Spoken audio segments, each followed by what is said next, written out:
Magandang gabi po sa inyo lahat. Alam kong malungkot tayong lahat sa nangyari, no?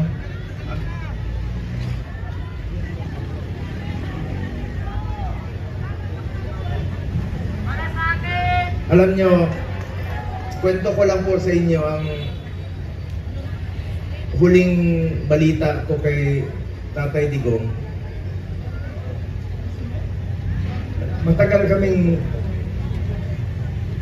magkasama. Alam nyo, higit pa sa tatay ang turing ko sa kanya. 1998, una po akong nanilbihan sa kanya. Hanggang 2022, kahit senador na po ako, sinasamahan ko siya hanggang sa huling araw ng kanyang term.